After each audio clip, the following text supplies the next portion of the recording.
ప్రేక్షకులకు విజ్ఞప్తి. ఈ కార్యక్రమంలోని ప్రతి అంశం విషయ పరిజ్ఞానం కోసమే, ఎవరిని ఉద్దేశించినవి కావు. ఇందులో సూచనలు, సలహాలు కేవలం పాల్గొన్న వారి వ్యక్తిగత అభిప్రాయాలు మాత్రమే. ప్రేక్షకులు విజ్ఞతతో గ్రహించి వారి సూచనలు పాటించడమా లేదా అన్నది మీ వ్యక్తిగత నిర్ణయం. ఇందులో ఏ విధమైనటువంటి వ్యక్తిగత ఫలితాలకు గాని, వ్యక్తిగత లావాదేవీలకు గాని ఛానల్ యాజమాన్యానికి, సిబ్బందికి ఏ విధమైన సంబంధము, బాధ్యత లేదు. ప్రేక్షకులు గమనించగలరు. ధన్యవాదములు.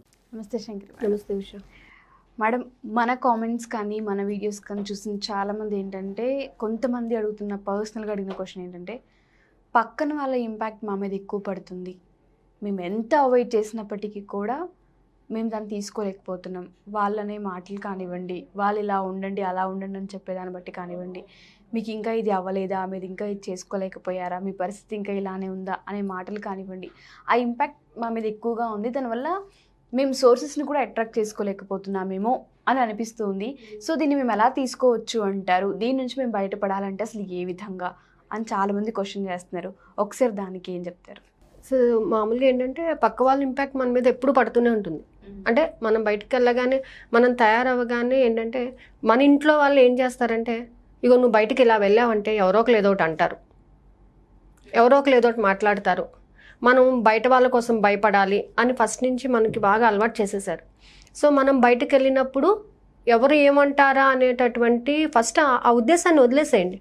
మీ ఏమేంటి, మీరు ఎక్కడికి వెళ్ళాలి, మీరు ఏం చేయాలి, మీరు ఏం మాట్లాడాలనుకున్నారు, ఏం చెప్పాలని అనుకుంటున్నారు, మీరు ఎలా ఉండాలని అనుకుంటున్నారు, అది మాత్రం మీరు ఫోకస్ చేయండి. ఇప్పుడు బయట జనాలు ఎలా ఉంటారంటే, ఒక చిన్న ఎగ్జాంపుల్ చెప్తా చూడండి. ఒక వైఫ్, హస్బెండ్ ఇద్దరు కలిసి ఒక గాడిదని తీసుకుని బయటకు వెళ్తున్నారు. బయట రోడ్డు మీద చూసిన వాళ్ళు ఏమంటారంటే, గాడిద ఖాళీగానే ఉంది కదా, వాళ్ళ ఆమెను ఎక్కించుకొని వెళ్ళొచ్చు కదా అంటారు. సో నెక్స్ట్ డే వాడు ఏం చేస్తాడు, వాళ్ళ ఆమెను ఎక్కించుకొని తీసుకొని వెళ్తుంటాడు. ఆ రోజు ఏమని కామెంట్ చేస్తారంటే, చూడు పెళ్ళాం చక్కగా కూర్చుంది, పెళ్ళాం కింద వర్క్ చేస్తున్నాడు, ఇతనేమో నడుచుకొని వెళ్తున్నాడు అనమాట. సరే అని చెప్పేసి ఆ నెక్స్ట్ డే భర్త కూర్చుంటాడు, భార్యను నడిపిస్తాడు.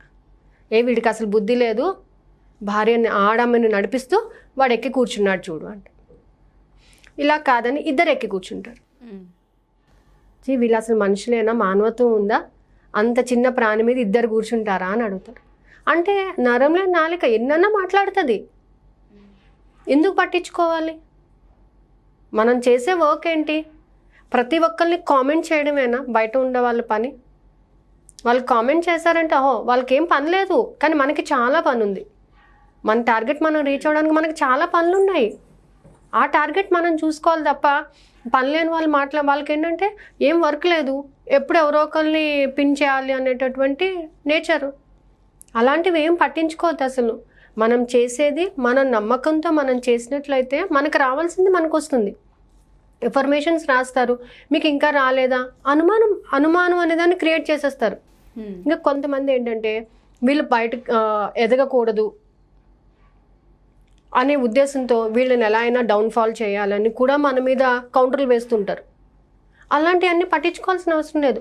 మీరు ఎలా ఉండాలి, ఇప్పుడు నన్ను తీసుకోండి, ఐ లైక్ ఓన్లీ సింప్లిసిటీ, అంతే. నాకు హంగామా ఇష్టం ఉండదు, నేను ఇలాగే ఉంటాను. ఇష్టమైన వాళ్ళే మాట్లాడతారు, వేరే వాళ్ళ కోసం నేను చేసుకోవాల్సిన అవసరం నాకు లేదు కదా. మీ టార్గెట్ ఏంటి, నా టార్గెట్ ఏంటి, ఆ టార్గెట్ చూసుకోవాలి అంతే. కానీ ఎవరో ఏదో అంటారు, ఎవరో నా గురించి మాట్లాడతారు, ఎవరికో నేను సంజాయిషి చెప్పాల్సిన అవసరం అనేది మనకి లేదు. అలాంటిది మనం ఎప్పుడైతే పడతామో నిజంగా మనం స్ట్రెస్లోకి వెళ్ళి దాని గురించి అసలు మనం చాలా డిప్రెషన్లోకి వెళ్ళి మనం చేయాల్సిన పని కూడా మనం ల్యాగ్ అయిపోతాం. సో బెటర్ ఏంటంటే వాళ్ళని వదిలేసేయాలి. అన్నారా, సరే అనండి. ఇప్పుడు మనం కాస్ట్లీ డ్రెస్ వేసుకుని వెళ్ళామనుకోండి, ఏమంటారు, ఇంత కాస్ట్లీ డ్రెస్ అవసరమా అంటారు. సరే మామూలుగా కట్టుకొని వెళ్ళాం అనుకోండి, కొంచెం మంచిది కట్టుకురావచ్చు కదా అంటారు. అన్నీ వాళ్ళే మాట్లాడతారండి, సందర్భంగా వాళ్ళే మాట్లాడుతుంటారు. అన్నీ పట్టించుకుంటూ కూర్చున్నాం అంటే మనం జీవితంలో ముందుకు వెళ్ళడం అనేది జరగదు. కాబట్టి ఏంటంటే, ఈరోజు చూడండి ధనత్రయోదశి అన్నారు, బంగారం కొనండి అంటారు, లేకపోతే ఇంకోటి ఏదో కొనండి అంటారు. కొనలేని వాళ్ళ పరిస్థితి ఏంటి?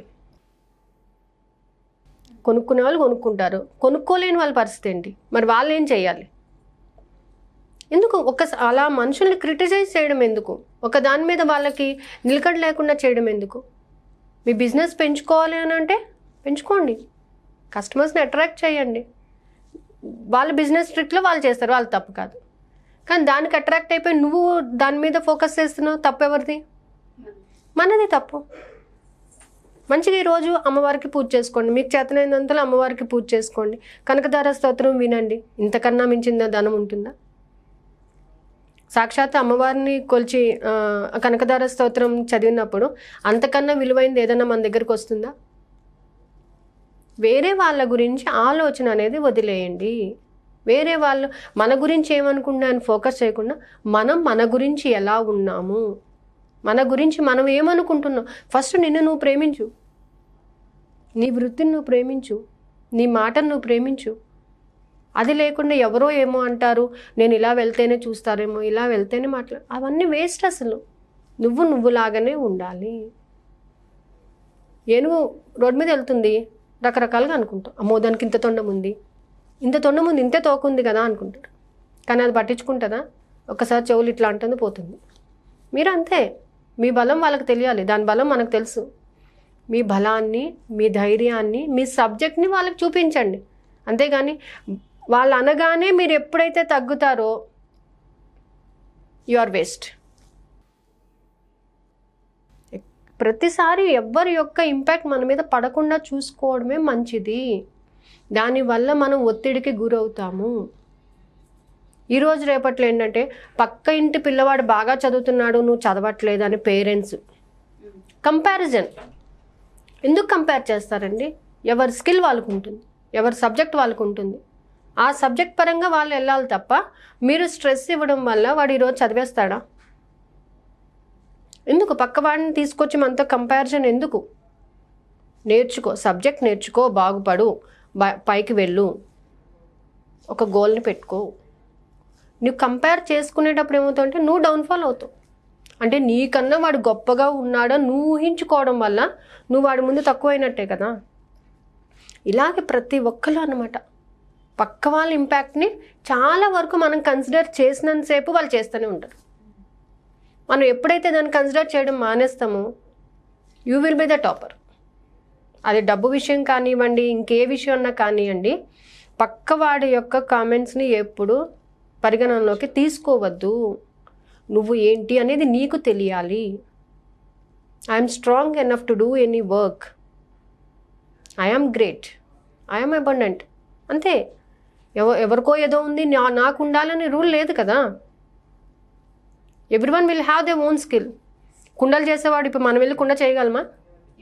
అయ్యో వాడు కుండలు చేస్తున్నాడా అంటాము. మరి వాడు చేసిన కుండనే మనము సమ్మర్లో చక్కగా పెట్టుకొని తాగుతాం. వాడి టాలెంట్ మనకి రాదే.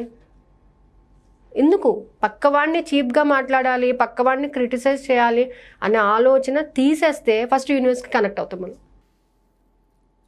ఎప్పుడైతే వాడు అలాగా వాడు ఇలాగా అంటే యూనివర్స్కి కనెక్ట్ అవ్వరు, మీరు అస్సలు కనెక్ట్ గారు. అది యూనివర్స్కి డెడ్ అగైనెస్ట్ ఆ లైన్ అసలు. అందుకని ఎప్పుడు కూడా నువ్వు అనేది ఎలా ఉండాలంటే నువ్వుగానే ఉండాలి. నీ స్కిల్ నీకే ఉండాలి. You have a own talent, own brand. దానిని ఎవ్వరూ డిస్టర్బ్ చేసేటట్టుగా నువ్వు ప్రవర్తించకూడదు. పక్కవాడు అనుకోనియండి, ఎన్ని రోజులు అనుకుంటాడు, వాడు నవ్వు పెట్టేవారు. వీడిని ఎన్నిసార్లు అన్నా వీడు పట్టించుకోవడం మానేస్తాడు ఇంకా. అంతేగాని వాడు ఒక్కసారి అనగానే మనం 10 సార్లు బాధపడిపోయి వాడికన్నా ఎక్కువ వాడు ఇలా అన్నాడంట వాడు ఒకసారి అన్నాడు, నువ్వు 10 సార్లు అనుకుంటున్నావు. ఎవరు డిప్రెస్ అవుతున్నారు? మనమే. So remove that, arrange those things. You are the super, you are the king. నీ రాజ్యానికి నువ్వే కింగ్వి. ఆ విధంగా వెళ్తేనే మనం ముందుకు వెళ్ళగలం, విశ్వానికి కనెక్ట్ అవ్వగలం. ఎవరో ఏదో అంటున్నారు, మీరు ఎఫర్మేషన్స్ రాస్తే వస్తుందా, మీరు ఇది చేస్తే వస్తుందా అని. అప్పుడు ఏమవుతుంది, నువ్వు చేసేవాడికి కూడా నీకు ఒక అనుమానం వస్తుంది, వచ్చి డౌట్స్ వచ్చి నువ్వు చేయడం మానేస్తావు, కరెక్ట్గా ఫోకస్ చేయలేకపోతావు. నువ్వు ఫోకస్ చేయాలంటే పక్కవాడిని ముందు నీ జీవితం నుంచి పక్కన పంపించేసి అప్పుడు నువ్వు చేయగలుగుతావు. అంతేగాని ప్రతిసారి వాడికి వచ్చిందంట నాకు ఇంకా రాలేదేంటి, వస్తుంది. నువ్వు మారినప్పుడు నువ్వు అడిగింది నీకు ఖచ్చితంగా ఇస్తుంది. కానీ నువ్వు మారాలి కదా. నువ్వు పక్కవాడిని బట్టి మారడం కాదు, నిన్ను నువ్వు మార్చుకోగలగాలి. నీ స్కిల్తో నువ్వు మారగలగాలి. పక్కవాడి దగ్గర డబ్బులు ఉన్నాయా, నీ దగ్గర ఎంత ఉంది అని అడుగుతాడు, కానీ పక్కవాడి దగ్గర ఎంత ఉందని అడగడుగా. నువ్వేం చదువుకున్నావు, నీ స్కిల్ ఏంటని అడుగుతాడు కానీ పక్కవాడిది అడగడుగా. మరి పక్కవాడిని చూసి నువ్వెందుకు పులిని చూసి నక్క వాత పెట్టుకున్నట్టు? అవసరమా మనకి? ఎవరి స్కిల్ వాళ్ళకే ఉండాలి, ఎవరి మనసుకి వాళ్ళే రాజులు. నిన్ను నువ్వుగానే గౌరవించుకో, నిన్ను నువ్వుగానే టాలెంట్ పెంచుకో. Focus on your goals. నాకు ఇది కావాలి, యూనివర్స్ని అడుగు, దానికి నువ్వు ఎలా తయారవ్వాలో దానిని నిరూపించుకుంటే అప్పుడు మనం యూనివర్స్కి కనెక్ట్ అవుతాం. ఎంతసేపు పక్కవాడు అన్నాడు, పక్కవాడు ఇలాగా, పక్కవాడు అలాగా అనుకోనియండి. వాడికి తిన్నది అరగలేదేమో, లేకపోతే నోటి దోలు ఎక్కువ, అంతే అనుకోవాలి, వదిలేసేయాలి. మన పని మనం చేసుకోవాలి. ఎవరి కోసం మనం ఇక్కడ బతకట్లేదు, మన కోసం మనం బతుకుతున్నాం. ఈరోజు వాడు అంటాడు, ఈరోజు మనల్ని అంటాడు, రేపు ఇంకొకరిని అంటాడు, వాడు ఇంకొకరు అంటారు. అంతే కదా. నువ్వు ఒకళ్ళని అన్నావు అంటే 4 ఫింగర్స్ నేను చూపించేస్తుంది. ఎందుకు అనాలి, ఎందుకు అనిపించుకోవాలి? మేడం, ఇలా చాలామంది ఏంటంటే క్రిటిసైజం గురించి కానివ్వండి, లేకపోతే మేము డిప్రెషన్లో ఉండిపోతున్నాం, బయటికి రాలేకపోతున్నాం, సో లేకపోతే చుట్టుపక్కల జరిగే ఏవైతే ఉన్నాయో అవి ఆ ఇంపాక్ట్ మా పైన ఎక్కువగా ఉంటుంది, వీటన్నిటికి సంబంధించి మేము బయటపడాలంటే ఏ విధంగా, మేము సోర్సెస్ని అట్రాక్ట్ చేసుకోవాలంటే ఏ విధంగా, ప్రతిసారి యూనివర్స్కి కనెక్ట్ అవ్వండి అని మీరు చెప్తున్నారు కదా, సో మేము ఏ విధంగా కనెక్ట్ అవ్వాలి, వీటన్నిటికీ సంబంధించి చాలామందికి డౌట్స్ ఉన్నాయి. అండ్ క్లాసెస్ కావాలి అంటున్నారు. మీరు ఎలాగో ఆన్లైన్ మెడిటేషన్ క్లాస్ని ఆల్రెడీ 2 సెషన్స్ అయిపోయి 3rd కూడా స్టార్ట్ చేయబోతున్నాం మనం. సో దానికి సంబంధించి ఒక్కసారి ఏమైనా క్లారిటీ ఇవ్వగలరా? మనము ఏంటంటే ఇప్పుడు ఫస్ట్ మనలో ఉన్న ఈ అలజడి, అంటే పక్కవాడి గురించి ఆలోచన చేయడము, పక్కవాళ్ళు మన గురించి, ఇవన్నీ వదిలేసేయండి. ఫస్ట్ మీలో మీకు ఏం జరుగుతుంది, నేను ఎందుకు దాన్ని పొందలేకపోతున్నాను అని మీ మనస్సాక్షికి మీరు ఎప్పుడన్నా ప్రశ్నించుకున్నారా? నాకు ఏం కావాలి, నాకు ఇది కావాలి, స్వార్థం లేకుండా నేను ఇది అడగాలి, ఇది పొందాలి అని ఎప్పుడన్నా మిమ్మల్ని మీరు ప్రశ్నించుకున్నట్లయితే ఒక్క 10 నిమిషాలు మెడిటేషన్ అంటే మనం ఏందో ఎక్కడికో వెళ్ళిపోవడం కాదు. మిమ్మల్ని మీరు ప్రశ్నించుకోండి. మీ అంతర్గతంగా మీకు ఏం జరుగుతుంది, బాహ్యంగా కాదు, అంతర్గతంగా ఏం జరుగుతుంది అనేది ఒక్కసారి ఆలోచన చేయండి. ఇప్పుడు మన లోపల చాలా అద్భుతాలు జరుగుతుంటాయి, మనకు తెలియని అద్భుతాలు జరుగుతుంటాయి. ఎప్పుడు మనం నమ్మకం పెట్టుకున్నప్పుడు మనమే నాకే ఇంత టాలెంట్ ఉందా అనేటటువంటి ఆశ్చర్యకరమైన స్థితికి మీరు వెళ్ళగలుగుతారు. ఇందులో ఏంటంటే ఒక సెయింట్ అడవిలో తపస్సు చేసుకుని ఉంటే ఒక కట్టెలు కొట్టేవాడు వస్తాడనమాట.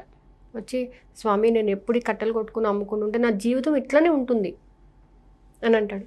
అంటే ఇంకొంచెం ముందుకెళ్ళు అంటాడు. వెళ్తాడు, గంధపు చెక్కలు కనిపిస్తాయి, అవి అమ్ముతాడు, డబ్బు సంపాదిస్తాడు, మళ్ళీ వస్తాడు, మళ్ళీ అడుగుతాడు, నేను ముందుకెళ్ళాలా, ఇంకా ముందుకెళ్ళంటాడు. అక్కడ బంగారపు గనులు దొరుకుతాయి, సంపాదిస్తాడు, మళ్ళీ వస్తాడు, ఇంకొంచెం ముందుకెళ్ళంటాడు, డైమండ్స్, రూబీస్ అన్నీ దొరుకుతాయి. సో అన్నీ సంపాదించేసి మంచి మిలీనియర్ అయిపోతాడు. అప్పుడు అడుగుతాడు అనమాట, మళ్ళీ ఆ ఋషి దగ్గరికి వచ్చి, నీకు ఇన్ని తెలుసు కదా, నువ్వెందుకు కాలేదు, నాకు ఇన్ని చెప్పినావు కదా అంటే, నేను వీటన్నిటిని ఎప్పుడో దాటిపోయాను అంట. నా అంతర్గతంగా జరిగేది నీ బాహ్యంగా కాదు, అంతర్గతంగా జరిగేదానిని నువ్వు చవి చూసినట్లయితే ఈ విశ్వానికి, ఈ నేచర్కి నువ్వు కనెక్ట్ అవుతావు.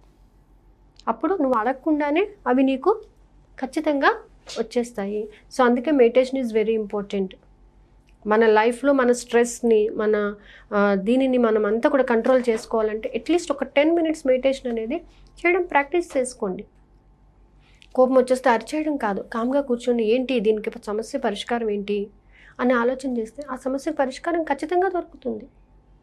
మనం బాధపడిపోయి స్ట్రెస్ పడడం వల్ల సమస్య పెంచుకుంటాం కానీ దాన్ని తక్కువ చేసుకోం. అంతర్గతంగా కూర్చొని మనం ఒక సైలెంట్గా కూర్చొని ఈ సమస్యకు పరిష్కారము అని అడగగానే మనకి ఇన్నర్ వాయిస్ నుంచి మనకు ఒక పరిష్కారం అనేది దొరుకుతుంది. అలా మనీ మెడిటేషన్ గురించి, మనం మనీ గురించి చేసినటువంటి తప్పులు ఏంటి అని మనకు తెలిసినప్పుడు దాన్ని మనం రెక్టిఫై చేసుకోవడానికి ఛాన్స్ ఉంటుంది. అందుకనే మెడిటేషన్ చేయమని చెప్తారు. Thank you ma'am, thank you so much. So చూసారు కదా, ఎవరైనా సరే 1-to-1 సెషన్ కానివ్వండి, లేకపోతే ఆన్లైన్ మెడిటేషన్ క్లాసెస్ అయితే ఆల్రెడీ మేడం 2 సెషన్స్ కంప్లీట్ చేశారు, 3rd సెషన్ కూడా స్టార్ట్ చేయబోతున్నారు. ఇఫ్ ఇన్ కేస్ ఎవరైనా సరే ఈ మెడిటేషన్లో జాయిన్ అవ్వాలి అనుకుంటే, మెడిటేషన్కి సంబంధించి పాజిటివ్ మైండ్ సెట్ని మనం ఎలా ఇంప్రూవ్ చేసుకోవచ్చు, దాంతోపాటు యూనివర్స్కి మనం ఎలా కనెక్ట్ అవ్వాలి, క్రిటిసిజంని కానివ్వండి, లేకపోతే మన చుట్టుపక్కల జరిగే వాతావరణాన్ని బట్టి మనం ఎలా మెదులుకోవాలి, వీటన్నిటికీ సంబంధించి మేడం సెషన్స్ తీసుకోవడం జరుగుతుంది. సో కంప్లీట్ డీటెయిల్స్ దేని గురించి అయినా కావాలి అనుకుంటే కింద స్క్రోల్ అవుతున్న కాంటాక్ట్ నెంబర్ని కాంటాక్ట్ చేయొచ్చు. Thank you.